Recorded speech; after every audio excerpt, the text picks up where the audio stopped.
strong sense is that having a public platform maximally trusted and broadly inclusive is extremely important to the future of civilization. Founder, CEO, business giant, and tech mogul, Elon Musk is considered one of the most influential people on the planet. Well, why are rockets, especially hard? Everything has to work the first time. You can't do a recall, you can't patch it. It's like 9 minutes to orbit or it's over. Do you want to see the car? Yeah! This is one of the great questions in physics and philosophy, is where are the aliens? Maybe they're among us, I don't know. Some people think I'm an alien. Thank you for anyone who's bought our flamethrower. You will not be sorry, or maybe you will. Room for improvement.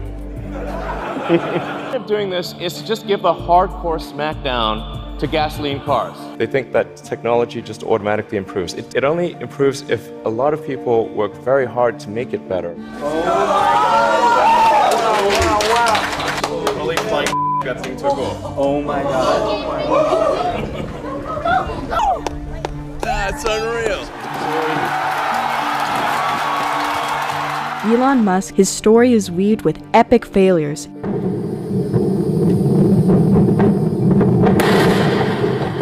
and massive triumphs.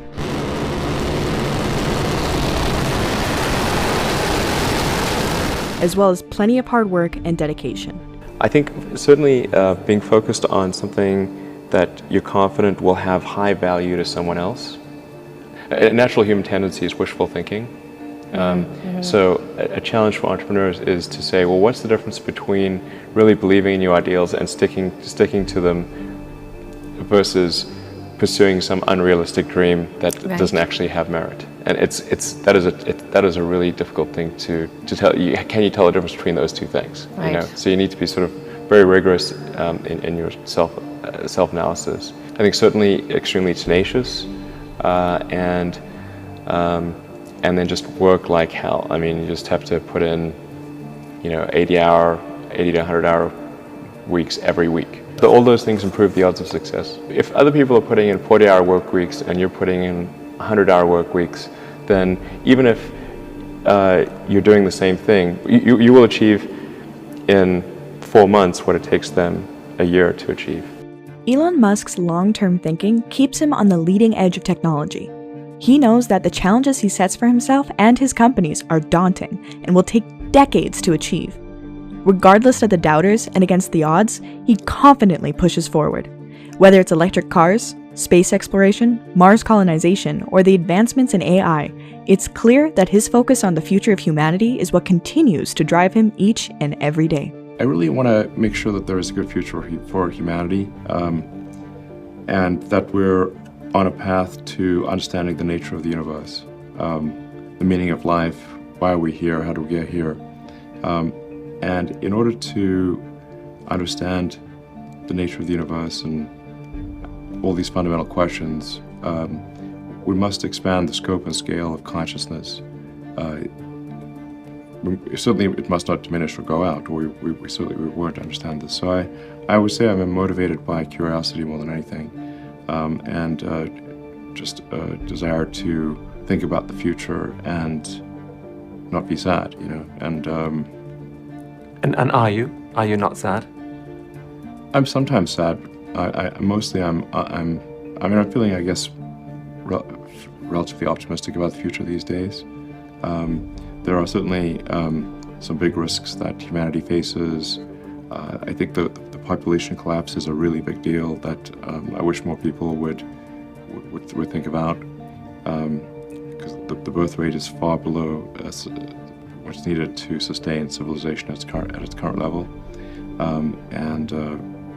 There's obviously we need to take action on climate sustainability, which is being done. And we need to secure the future of consciousness by being a multi-planet species. We need to address it's important to take whatever actions we can think of to address the existential risks that affect the future of consciousness. There's a whole generation coming through who seem really sad about the future. What would you say to them? Well, I think if you want the future to be good, you must make it so. take action to make it good, and it will be. When it comes to creating a business, Elon makes a point in saying to create something that will help solve a problem. Following his own advice, Elon has helped found and create businesses that have had a major and positive impact on humanity. He is continually looking to help solve problems that we face daily.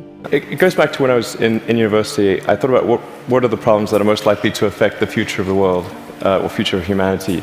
I think it's extremely important that we have sustainable transport and sustainable energy production. That sort of overall sustainable energy problem is the biggest problem that we have to solve this century, independent of environmental concerns.